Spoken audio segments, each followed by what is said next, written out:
All you have to do is get on YouTube and do a search. And if you put reseller burnout, you're going to see dozens of video where people are talking about it. But here's the thing. It isn't just resellers. If you put in teachers burnout, you're going to see dozens of videos. You can put CEO burnout and see dozens of video. I've been of the opinion for a long time that burnout isn't something that's unique to us. Burnout is in every single profession. There's a recent Gallup study that showed that 76% of all people feel burnout at one time or another. A quarter of them feel burnout constantly. Think about how big that number is. I found another study, it was from the Harvard Business Review, and it talked specifically about entrepreneurs. And it talked about 3 things that entrepreneurs face that I think that resellers fall right smack dab in the middle of it. Maybe the most important thing I'm going to tell you is why Melody and I don't fight burnout. It's not something that we deal with, and it's because of how we've set our business up. So what I want to do is talk to you about the 3 things that the Harvard Business Review looked at, and with each one, what Melody and I have done from the very beginning when we decided this was going to be a business, what we did to build a business that didn't do this to us. So the first one is isolation. And people who are entrepreneurs tend to work by themselves. They tend to do everything on their own. And when you don't have a sense of community, Harvard Business Review found that that is one of the things that creates this massive stress that leads to burnout. I would say that Melody and I built in the community part accidentally, mainly because I'm really, really outgoing and I like talking to people. And if I hadn't done it, this would probably affect me way more than it does Melody. But we're part of a community. Before I retired, I got on Instagram and I started following other resellers. I was very curious, what are people doing that do this for a living? And I found people like me. It resonated with me and I commented on their stuff, and eventually I've been around long enough that some of the people know who I am, and that's my community. It's very positive, it's very uplifting, and having a sense of community means that even if I work here at the house by myself, I'm not alone. I could hop on there and send Profit Monsters a note and he's going to respond to me. And most likely, he's going to pick me up. He's going to lift me up. Having a sense of community beats isolation. But it's not the only thing that we've done. The other one we've done is I've developed relationships, IRL, in real life with people that are tangent to what we do. I have a great relationship with the people that run the estate sales in my area. And I have a great relationship with the people that run the antique stores and antique malls in my area. And in doing so, not only I don't really buy a lot from them, but I have an opportunity to reach out to people who are doing what I do in person and sit down and talk to them. And the third thing that we've done that I think that probably has made the biggest difference on us not being isolated is that we have a purpose to this business. When we built this business, we said up front, we want to help other people. It isn't going to be enough for us to just make a lot of money. We could learn to live on just my retirement alone. We could rearrange things and I could just do nothing. But that would never work for us because I wouldn't be able to help anybody.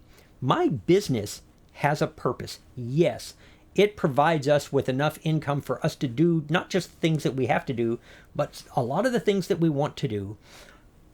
But because of how we've structured the way we buy, I get far more inventory than I would ever want to list, than I ever could list. And it allows us to give away tons of inventory to people that are just getting started, people that need help. And that purpose behind my business is huge. That is probably the key to us not being isolated when we do this, because even when we get an exciting buy, we're going to share that with other people. There's a quote from Brene Brown. I hope I'm pronouncing that right. And it says, "Connection is why we're here. It's what gives life purpose and meaning." One of the most important things you can do when you're building this is to plan for not being isolated. The second thing that the Harvard Business Review found that affects business is this stress for success. When you work for yourself, every single aspect of the business depends on you. And it doesn't just depend on you doing that aspect of the business. It depends on you being successful at that aspect of the business. And it's a tremendous amount of stress. And if you don't build this right, that stress is with you 24/7. It never leaves because the job isn't going to just be done. It's going to be waiting for you every single waking moment. So let me tell you what we've done, because you still feel it. You need to be successful, but there are ways that you can build your business to build your income that will help insulate you from feeling like you're just never doing enough. The first one that I would tell you is you need multiple streams of income. In the 60s and 70s and before that, most families were one income families, and that allowed you to be lower middle class. But by the 80s, the statistics have changed and you needed two income families. And I think it's shifted enormously in the last 15 years. I don't think two incomes is enough. I think you need multiple streams of income just to be healthy, just to be financially stable. eBay is my number one income. It's more than my educator retirement, but we also have Amazon, and we have the Amazon Influencer Program, and we have some affiliate marketing, and I even make a little bit on YouTube. If something happens, this stress for success, if something happens, and let's say eBay has some kind of glitch, and it says anybody over 50 is done and my account is banned.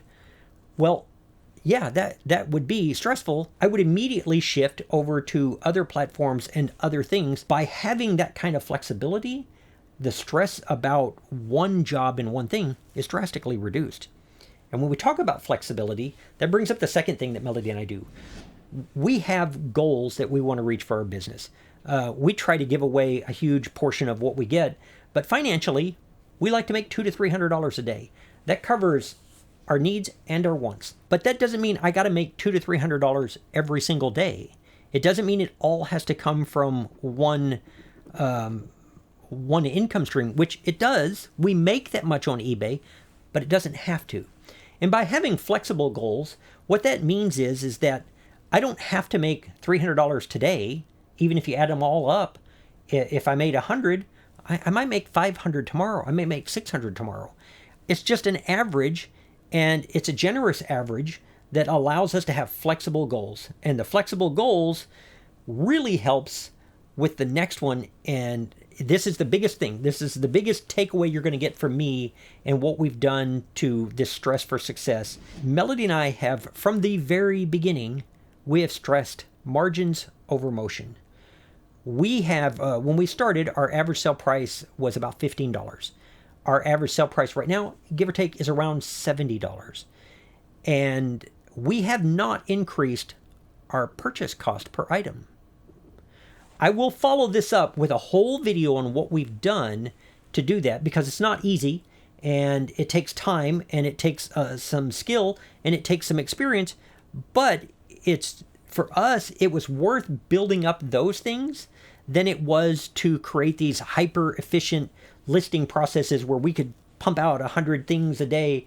Because for us, that constant stress to make sure you're listing and meeting that goal every day, that to me would be burnout, like almost immediately. We have never listed more than 30 items a day. I think we listed 25 once. But when you're listing items that are $50 to $150, we easily meet our financial goals. But that margins over motion. I don't want to do what other people are very successful doing. It's not a knock on what they're doing, but I don't want to do that, because doing that for us would undoubtedly lead to burnout. And so we built our business from the beginning is we are going to get better and better and better at finding inventory without spending a bunch more money. So let's talk about the third one, which is another one that just will absolutely crush you and lead to burnout. And that is the blurred lines between your business and life. And if you have been selling any time at all, you already know what I'm talking about. When you do eBay, it can straight up not take over your house, because it's going to take over your house sometimes. Like my house right now is taken over because we had a massive buy that's super exciting, and it's probably a year's worth of income. But I don't mean on a temporary basis. eBay can take over your house forever. I swear the line between an eBay reseller and a hoarder is very thin. And so one of the things you need to do is you've got to keep those lines separated between your business and life. And let me tell you how we've done that. Prior to retiring from being a superintendent and doing this, Melody and I had a lot of conversations about it because we wanted to do this intentionally. We didn't just want to fall into this. And one of the things that was important for me is I have spent my whole life working 70-hour weeks. As a superintendent, school year, 70 hours a week, sometimes 50 hours a week in the summer. But the last 12 years of my career, I know I did that. And I didn't want to do that. If that were the only option, we would probably downsize our house and change some other things, and I would just live cheaper. I said, I think we can do this, but here's some things I need. I need time off. One of the boundaries is you've got to have time to shut the business off and be a human and to be a regular person, to be a husband, to be a wife, to be a son and a daughter and a parent. And part of that is giving yourself permission to rest. When you feel like it has consumed your whole life, you don't feel like you can quit. Because when you quit, nobody's doing the job. The business can grow stale. And if you quit too much, pretty soon you don't have a business. But we've discovered that by taking time off, I mean, genuine time off, like 5 or 6 times a year, we'll quit for several days and go do something. And a couple of times a year, we quit for a week. And like this year, we're going to go to Duluth again and stay out on the beach. And we'll still thrift because we love it and we don't need anything, but that's what we love to do. Burnout is everywhere. But burnout doesn't have to be a part of your business. Whether you're just getting started or you have experience like we do, burnout doesn't have to be inevitable. You can build your business to support your life instead of building your life to support your business. And don't forget, my next video, I'm going to tell you how we raised our average sale price without increasing our cost per item. And it may be one of the most important videos that you ever watch in reselling because it's changed our business to something that allows for everything that I just talked about to work. That's it for this video. I'm going to see you real soon on the next one. Bye.